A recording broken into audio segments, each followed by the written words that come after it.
जीवन को अच्छी तरह से जीने के लिए 5 बातों को मानने की सलाह देते हैं। जो समाज, चाहे वो हिंदू हो, मुसलमान हो, सिख हो, ईसाई हो, इससे कोई फ़र्क नहीं पड़ता, ये 5 बातें हैं ना तो किसी को हिंदू बनाती हैं, ना मुसलमान बनाती हैं, ना बौद्ध बनाती हैं, लेकिन सभी के लिए ये ज़रूर निश्चित करती हैं कि ये बातें जो मानेगा उसका कल्याण निश्चित है और जो नहीं मानेगा उसका बुरा होना निश्चित है। व्यक्ति को, हर एक प्राणी को अपने जीवन को चलाए रखने के लिए काम करना चाहिए, और जो खुद काम ना करे और दूसरों से काम करवाए, उसके काम करने से अपने जीवन को चलाए, वो चोरी है या नहीं है? हमें अपने जीवन रक्षा करनी, अपने ही करनी है, दूसरे मतलब नहीं है। बस यहीं से जो है कहानी, जो सामाजिक कहानी है, वो बिगड़ना शुरू हो जाती है। जब समाज में हम साथ में रहने का निर्णय तो कर लेते हैं, लेकिन समाज के लिए कोई एक अच्छी आदर्श व्यवस्था नहीं बना पाते हैं, तो हमारे जीवन में दुख ही दुख आता है, अशांति अशांति आती है। अभी हमने पंचशील बोला, हमने बोला पाणातिपाता बेरमणि शिक्षा पदं समादयामि, कि मैं प्राणी हिंसा से व्रत रहने की शिक्षा ग्रहण करता हूँ। पाणातिपात, पाणात मतलब प्राणों पर, अति माने अधिक, पात माने प्रहार करना। किसी के भी प्राणों पर अत्यधिक प्रहार करने को हिंसा कहा गया है। हिंसा की परिभाषा, मारने को हिंसा नहीं कहा गया। फिर भगवान बुद्ध कहते हैं कि जो प्रियजन होते हैं उनके बिछुड़ने पर दुख होता है। जैसे आज कमल सिंह जी जिनके प्रिय थे, उनको बड़ा दुख हो रहा है। जो उनको जानते नहीं उनको कोई दुख नहीं है, केवल उनको दुख हो रहा है जो उनको जानते थे। जितना जितना जानते थे, जितना जितना परिचय था, जितना जितना लगाव था, उतना उतना दुख हो रहा होगा। सही कह रहा हूँ?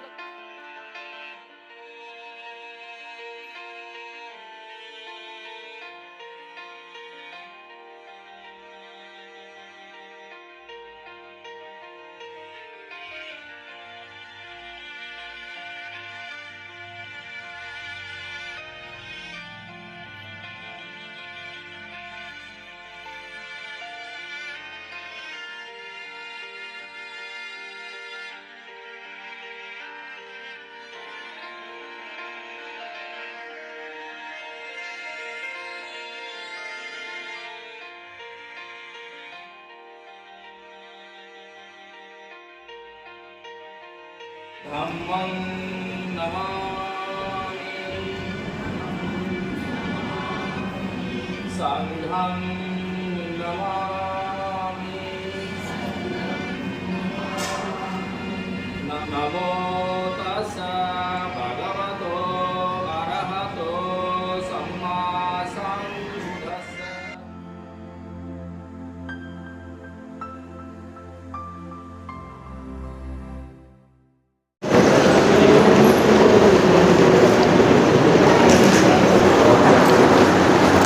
अगरबत्ती जल रही है, धूपबत्ती जल रही है और मोमबत्ती भी जल रही है।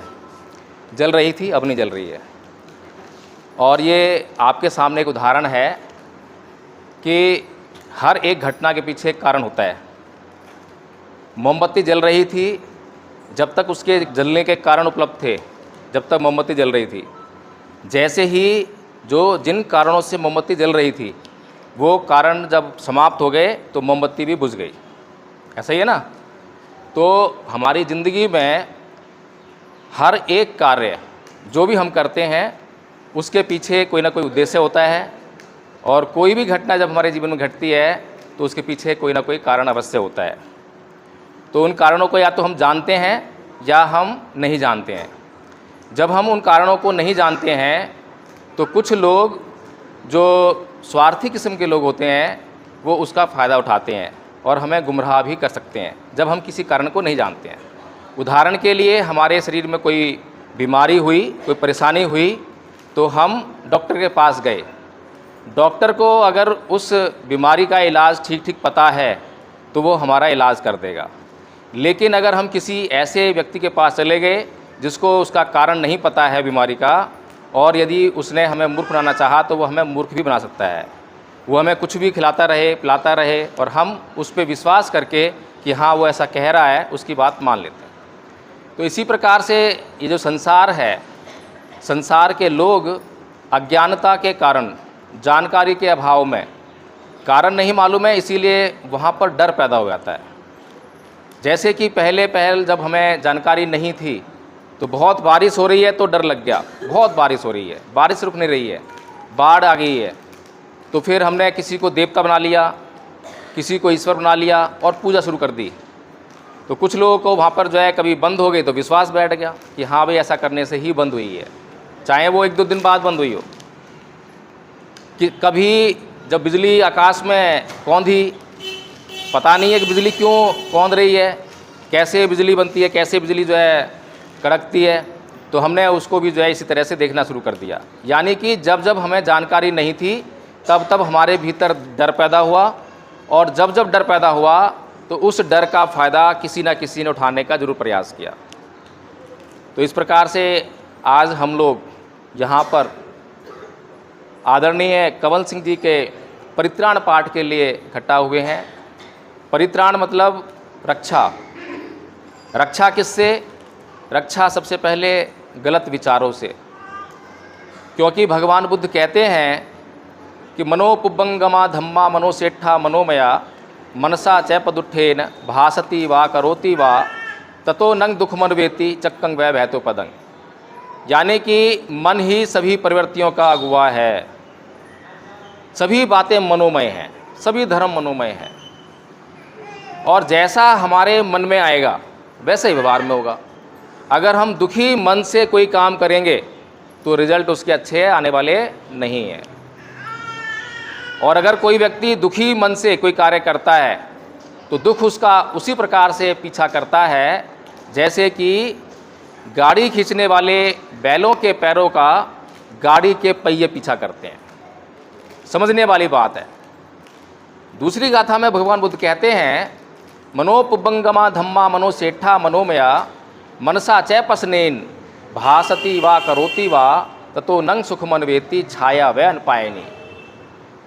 जो कोई भी अगर प्रसन्न मन से कोई बात करेगा या कोई काम करेगा तो सुख उसका उसी प्रकार से साथ देगा जैसे कि कभी साथ न छोड़ने वाली हमारी छाया। 2 उदाहरण हैं, दोनों में भगवान बुद्ध मन की बात कर रहे हैं, क्योंकि सबसे पहले हमारे जो विचार हैं वो मन में ही उत्पन्न होते हैं। तो भगवान बुद्ध जो है 2 गाथाएं बोल रहे हैं, 2 बातें बोल रहे हैं, मन को ही लेकर बोल रहे हैं, लेकिन एक में दुख की बात कर रहे हैं, दूसरे में सुख की बात कर रहे हैं। दुख कैसे आता है जीवन में और सुख कैसे आता है जीवन में, इसके बता रहे हैं। और दुख कैसा होता है कि दुख बोझ के समान होता है। जब आपकी ज़िंदगी में दुख होता है तो समय काटना बड़ा भारी होता है। तो इसीलिए गाड़ी का उदाहरण दिया है। गाड़ी में वज़न होता है, पहियों पर पड़ता है, और उस वज़न को बैल खींचते हैं, तो बैलों के लिए वो वज़न को खींचना आसान नहीं होता। इसी प्रकार से हमारे जीवन में जितने भी दुख हैं वो सभी हमारे लिए कष्ट देने वाले हैं। कोई उनको नहीं चाहता कि हमारे जीवन में किसी प्रकार का कोई दुख आए। इसी प्रकार से जो जीवन में सुख होता है, खुशी होती है, वो छाया के समान हल्की होती है, उसका वजन भी पता नहीं लगता। वजन लगता है किसी को छाया का? कोई मालूम नहीं पड़ता। लेकिन उस सुख के मोह में व्यक्ति कितना अनर्थ करता रहता है और लगातार दुखों में फंसता जाता है। आज हमारे बीच में आदरणीय कंवल सिंह जी नहीं हैं, तो उनके जानकार लोग जो उनको जानते हैं, उनके रिश्तेदार लोग, जितना उनसे निकट संबंध था, जिसका जितना निकट संबंध, उतना ज़्यादा दुख उसको आज हो रहा होगा। अब उनसे अगर एक सवाल पूछा जाए, क्या भाई यहाँ पर कोई भी व्यक्ति हमेशा हमेशा के लिए ज़िंदा रह सकता है क्या? तो खुद बोलेंगे नहीं, ऐसा तो नहीं होता है, कभी ऐसा हुआ ही नहीं है। ये सच्चाई वो जानते हैं। और जिस क्षण कोई भी व्यक्ति जन्म लेता है उसी समय सभी लोगों को पता होता है कि इसकी मृत्यु अब इसका पीछा कर रही है। पता नहीं किस क्षण मृत्यु हो जाए, 6 महीने में हो सकती है, 1 साल में हो सकती है, 10 साल में हो सकती है, 20 साल में, 40 में, 60 में, 100 साल हो जाए तब कर हो सकती है। मृत्यु तो निश्चित है। लेकिन क्योंकि जो लोग दुख मनाते हैं, रोना पीटना करते हैं, वे जानते तो हैं कि मृत्यु तो होगी, मृत्यु तो हमारी भी होगी, लेकिन उस सत्य को, उस सच्चाई को स्वीकार नहीं करते हैं। तो दुख क्यों हो रहा है? दुख इसलिए हो रहा है कि हम सच्चाई को स्वीकार नहीं कर पाते हैं, तो उसके कारण हमारे जीवन में दुख आता है। इसी प्रकार से एक घटना है, बोधिसत्व थे एक, वो किसान के रूप में अपने गांव में रहते थे और खेती बाड़ी करते थे। तो एक दिन ऐसे ही खेत में काम कर रहे थे तो अचानक से उनका जो बच्चा है उसकी उम्र जो है 15-16 साल रही होगी, वहीं पास में ही खेत में खेल रहा था, अचानक से सांप ने काटा और वो मर गया। 15-16 साल का बच्चा। उन्होंने देखा कि मेरा बच्चा मर गया है, तो उसकी लाश को जो है एक तरफ लगाया ठिकाने पर, और वहाँ से एक राहगीर गुजर रहा था, उसके हाथों मैसेज भेजा घर पर कि भाई मेरी पत्नी से जाकर कह देना कि आज केवल 2 ही लोगों का खाना लेकर आए। उसने जाकर पत्नी को बोला कि आज केवल आप जो है 2 ही लोगों का खाना लेकर जाना। पत्नी समझ गई कोई घटना घट गई है। जब पत्नी खेत में वह खाना लेकर आई तो दोनों पति पत्नी ने पहले खाना खाया आराम से, फिर अपने बच्चे की लाश का जो है अंतिम संस्कार किया और फिर से काम करने लग गए। बोधिसत्व थे, सच्चाई को स्वीकार करने वाले लोग थे, इसीलिए काम छोड़कर रोना पीटना नहीं किया।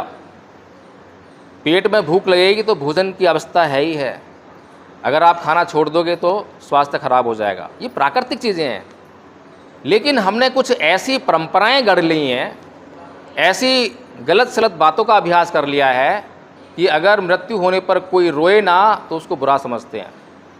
ये कैसा आदमी है, इसका इतना नज़दीकी संबंधी मर गया, इसको रोना नहीं आ रहा है। अरे वो बहुत बड़ा काम है, जो बहुत निकट रहकर भी उससे अनासक्त रहे।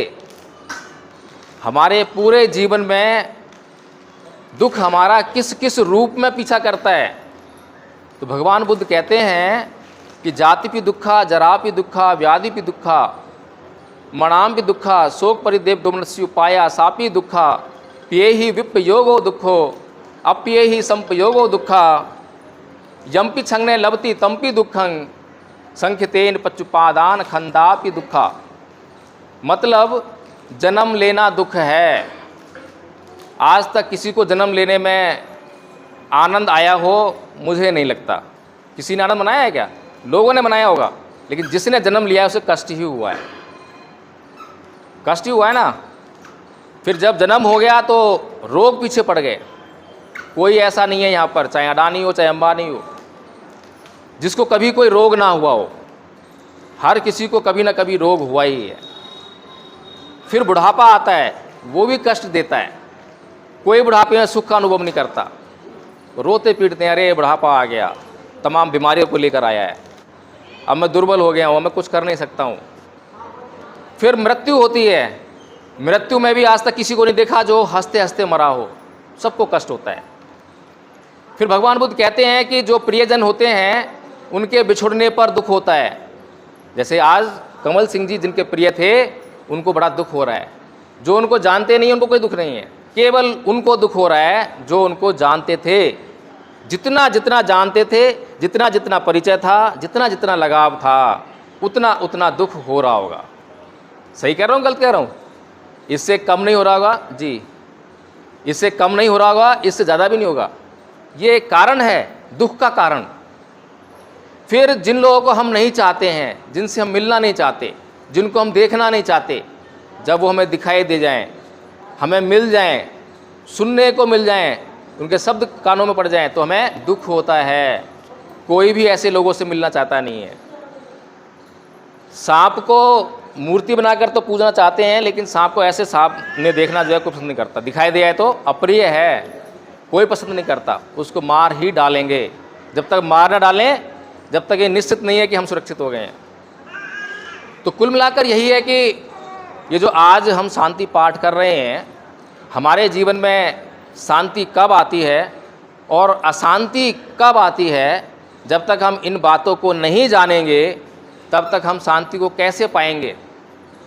चाहे यहाँ बैठकर हम सभी जो है 1 घंटा रो लें, 2 घंटा रो लें, 1 दिन रो लें, 10 दिन रो लें, कुछ मिलने वाला नहीं है, उससे शांति मिलने वाली नहीं है, उससे कमल सिंह जी वापस आने वाले नहीं हैं। ये सच्चाई है। तो हमें अपने जीवन में ऐसे कार्य करने पड़ेंगे, ऐसे काम करने पड़ेंगे, और सबसे पहले सच्चाई को स्वीकार करना पड़ेगा। और सच्चाई को स्वीकार करते हुए ऐसे काम करने पड़ेंगे जिससे हमारे जीवन में सुख, शांति और समृद्धि आए। भगवान बुद्ध से पहले दुनिया में सारे लोग स्वर्ग के लिए भागते थे, तपस्या करते हो आपने देखा होगा। बड़े बड़े ऋषि मुनि तपस्या काय के लिए करते थे? सुख के लिए, उन्हें सुख प्राप्त करना है। स्वर्ग के लिए, अप्सराओं के लिए, ये उनके तपस्या करने के कारण थे कि तपस्या क्यों कर रहे हैं। लेकिन किसी को भी ना तो सुख मिला, ना ही स्वर्ग मिला और ना ही अप्सराएं मिली, क्योंकि ये अवधारणाएं हैं, कल्पनाएं हैं। असलियत में तो कुछ ऐसा है ही नहीं, तो मिलेगा कहाँ से? असलियत में क्या है? असलियत में तो दुख है, और दुख सबको मिलता है। और सुख क्या है किसी को पता ही नहीं है। और पहली बार भगवान बुद्ध जो है ऐसे व्यक्ति हुए, महामानव हुए इस संसार में, जिन्होंने इस बात को जान लिया कि भाई इस संसार में सुख क्या है किसी को पता ही नहीं है। लोग सुख के पीछे भाग रहे हैं। सुख रूपी तृष्णा है, इच्छा है सुख की, उसी के पीछे भाग रहे हैं। स्वर्ग किसी को मिला नहीं है, लेकिन कल्पना गढ़ के भाग रहे हैं, अप्सराओं के चाह में भाग रहे हैं। तो भगवान बुद्ध पहले इंसान हुए जिन्होंने जो है ना तो सुख के पीछे गए, ना स्वर्ग के पीछे गए, ना अप्सराओं की खोज में गए, वे दुख की खोज में गए। इसीलिए पहले उन्होंने दुख को पहले परिभाषित किया कि दुख है क्या, पहले जान तो लूँ दुख क्या है। अगर एक कमरे में बहुत सारी चीज़ें रखी हों और वहाँ से किसी को बोला जाए कि भाई जाकर अंदर मेरा मोबाइल रखा है, मोबाइल ले आओ, और उसने कभी मोबाइल ना देखा हो, पता ही ना हो मोबाइल कैसा होता है, तो ला सकता है क्या? चाहे वो 1 घंटा लगाए, 1 जन्म लगाए, वो मोबाइल कभी नहीं ला सकता। लेकिन अगर उसको बता दिया जाए कि भाई अंदर जाना, वहाँ पर एक ऐसे गोल चीज़ पड़ी होगी, चकोर चीज़ पड़ी होगी, इतनी लंबी होगी, इतनी मोटी होगी, और उसमें अगर बटन लगे होंगे, उसको दबाओगे तो लाइट जलेगी, कुछ बता दो अगर डिस्क्रिप्शन जो है, तो वो जाएगा तो थोड़ी देर में ही मोबाइल ढूंढकर आपको ला के दे देगा। तो जिस चीज़ को हम जानते हैं उसी को हम निकाल सकते हैं, ला सकते हैं, खोज सकते हैं। लेकिन जिन चीज़ों को हम जानते ही नहीं हैं तो उनको हम कैसे प्राप्त करेंगे? तो भगवान बुद्ध के सामने भी बड़ी समस्या थी। भगवान बुद्ध के सामने असली समस्या थी कि भाई जीवन में दुख क्यों है, आदमी जन्म क्यों लेता है, आदमी जो है रोगग्रस्त क्यों होता है, आदमी बूढ़ा क्यों होता है, आदमी जो है मरता क्यों है। ये ऐसे दुख हैं जो हर किसी साथ लगे हुए हैं। तो वो परेशान थे कि भाई इन दुखों का कारण पता लगना चाहिए। तो वो कहाँ गए? वो दुख की खोज में गए, पहले दुख को खोजूं। तो दुख को पहले परिभाषित किया। अभी मैंने जो बताया था वो दुख की परिभाषा बताई कि दुख क्या क्या है। जब दुख को उन्होंने देख लिया तो फिर उसके बाद उसके नाश करने में, उसके कारण में पता लगाने में जो है जुट गए कि भाई इसका कारण क्या है। तो बहुत ध्यान लगाया। अभी तो लोग बोलते हैं ना कि चमत्कार हो गया, कि चमत्कार से उनको ज्ञान प्राप्त हो गया। ऐसा कुछ नहीं होता है। अभी आप भी किसी समस्या पर फोकस करें, हम सब अपनी समस्याओं पर फोकस करते हैं। हम सबके जीवन में कभी ना कभी कोई ना कोई समस्या तो आती ही है। ऐसा कोई नहीं है जिसके जीवन में समस्या ना आती हो। और बहुत सारी समस्याओं को हम अपने आप से ही सॉल्व करते हैं। करते होंगे बहुत सारी समस्याओं को। तो कब करते हैं? जब उस पर हम फोकस करते हैं। जितना जो फोकस करेगा उतनी ही समस्या सॉल्व हो जाएगी, समस्या का हल मिल जाएगा। लेकिन जो समस्या पर फोकस ही ना करे, उसके बारे में सोचे ही ना, तो क्या उस समस्या का हल मिल सकता है? क्या नहीं मिल सकता। तो भगवान बुद्ध ने इसी प्रकार से पहले तो अपने जीवन में एक प्रश्न खड़ा किया कि प्रश्न क्या है? दुख क्या है, दुख क्यों है, उसका कारण क्या है, उसका निवारण क्या है, क्या उसको समाप्त किया जा सकता है, उसका कोई मार्ग है। तो जब उनको ये ज्ञान प्राप्त हो गया, इस समस्या का हल मिल गया, तब ये कहा गया, तब ये घोषणा हुई कि हाँ, सिद्धार्थ को ज्ञान प्राप्त हो गया है। अब वो हर एक समस्या का मूल समझ चुके हैं। तो जिन्होंने ज्ञान प्राप्त किया वो क्या था? तो दुख का कारण उन्होंने बताया कि दुख का कारण है तृष्णा। तृष्णा क्या होती है? तृष्णा होती है इच्छा। कोई भी प्राणी, मनुष्य ही नहीं, प्राणी बोल रहा हूँ, जिन लोगों के अंदर जान है, पशु पक्षी सब जो भी उत्पन्न होते हैं, और जैसे ही उत्पन्न हुए वैसे ही उनके भीतर एक तृष्णा पैदा होती है। पहली तृष्णा वो कौन सी होती है? अपने जीवन की रक्षा करने की तृष्णा। पैदा होते ही अपने जीवन की रक्षा के लिए छटपटाता है। उस जीवन की रक्षा करने के लिए सबसे पहले वो भोजन जुटाता है। पेट में भूख लगती है ना, अगर नहीं जुटाएगा तो मर जाएगा। भोजन जुटाने के बाद फिर वो दूसरे प्राणियों से जिनसे खतरा है उनसे अपनी रक्षा करता है। उनसे रक्षा करने में कई बार उनकी हत्या भी करनी पड़ती है, मारना पड़ता है। ये सब काम जो है, हम जितने भी काम कर रहे हैं, ये सब हम अपने जीवन की रक्षा के लिए कर रहे हैं। अब जितने भी हम काम कर रहे हैं, क्या वो काम उचित है या अनुचित है, इस बात को हम नहीं सोचते हैं। केवल हमारे सामने लक्ष्य है कि हमें अपने जीवन रक्षा करनी, अपने ही करनी है, दूसरे मतलब नहीं है। बस यहीं से जो है कहानी, जो सामाजिक कहानी है, वो बिगड़ना शुरू हो जाती है। जब समाज में हम साथ में रहने का निर्णय तो कर लेते हैं, लेकिन समाज के लिए कोई एक अच्छी आदर्श व्यवस्था नहीं बना पाते हैं, तो हमारे जीवन में दुख ही दुख आता है, अशांति अशांति आती है। अभी हमने पंचशील बोला, हमने बोला पाणातिपाता बेरमणि शिक्षा पदं समादयामि, कि मैं प्राणी हिंसा से व्रत रहने की शिक्षा ग्रहण करता हूँ। पाणातिपात, पाणाति मतलब प्राणों पर, अति माने अधिक, पात माने प्रहार करना। किसी के भी प्राणों पर अत्यधिक प्रहार करने को हिंसा कहा गया है। हिंसा की परिभाषा, मारने को हिंसा नहीं कहा गया, किसी के भी प्राणों पर अधिक प्रहार करने को हिंसा कहा गया है। किसी को चोट मारना या किसी को थप्पड़ मारना सब हिंसा है। तो इस संसार में कोई भी ऐसा नहीं है जो ये कहता हो या जो चाहता हो कि लोग उसे मारें। कोई ऐसा है क्या? कोई उसकी हत्या करे? कोई नहीं चाहता। लेकिन खुद क्या चाहता है कि वो सब पर धौंस जमा कर रहे, सब जिसको चाहे उसको पीट दे, जब चाहे जिसकी वो हत्या कर दे। ऐसा है ना, जब भी किसी ज़रूरत महसूस हो तो वो चाहता है इसकी हत्या कर दूं, ऐसा ही है। लेकिन कोई ये नहीं चाहता कि मेरी कोई हत्या कर दे, मुझे कोई पीटे। तो इस संसार में हम लोगों का जो व्यवहार है वो दोगला है। अपने लिए कुछ चाहते हैं और दूसरों के लिए कुछ चाहते हैं। दूसरा शील बोला आदिन्न दाना बेरमणि शिक्षा पदं समादयामि, कि मैं चोरी से व्रत रहने की शिक्षा ग्रहण करता हूँ। अब इस संसार में कोई भी नहीं चाहता है तो कि उसकी संपत्ति को कोई चुरा ले, लेकिन हर कोई चाहता है कि दूसरों की संपत्ति उसके घर में आ जाए। चाहता नहीं चाहता? आज स्टॉक मार्केट को देखो, उसमें बड़े बड़े प्लेयर्स में क्या करते हैं, एकदम से मार्केट क्रैश क्यों होती है? क्रिप्टो मार्केट है, कितनी लंबी चलती है, एकदम से क्रैश कैसे होती है? कि कुछ बड़े बड़े लोग उसको करते हैं। क्यों करते हैं? कि दूसरों का माल उनकी जेब में आ जाए। हर एक व्यक्ति के अंदर ये चाहता है कि काम ना करना पड़े, काम करने में कष्ट होता है, बिना काम करे कोई ऐसी व्यवस्था हो जाए जिससे कि मेरा जीवन चलता रहे। तो कुछ लोग जो है मकान बनाते हैं, एक मकान जरूरत है रहने के लिए, उन्होंने 10 बना लिए, एक में रहेंगे, बाकी 9 किराए पे चलेंगे। तो ऐसी व्यवस्था जो करता है वो क्या करता है? वो चोरी है या नहीं है? हर एक व्यक्ति को, हर एक प्राणी को अपने जीवन को चलाए रखने के लिए काम करना चाहिए, और जो खुद काम ना करे और दूसरों से काम करवाए, उसके काम करने से अपने जीवन को चलाए, वो चोरी है या नहीं है? चोरी है, चोरी है। तो ये हम सोचते ही नहीं, कभी भी इन बातों को सोचते नहीं है।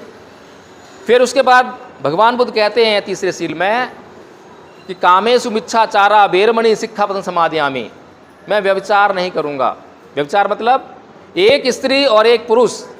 हमें समाज में रहना है ना, तो समाज में कुछ नैतिकता होनी चाहिए, कुछ कानून होना चाहिए, नियम होना चाहिए, जिनको सभी पालन करें और जिसका कोई भी जो है अवहेलना ना करे, कोई भी उस नियम को तोड़े ना।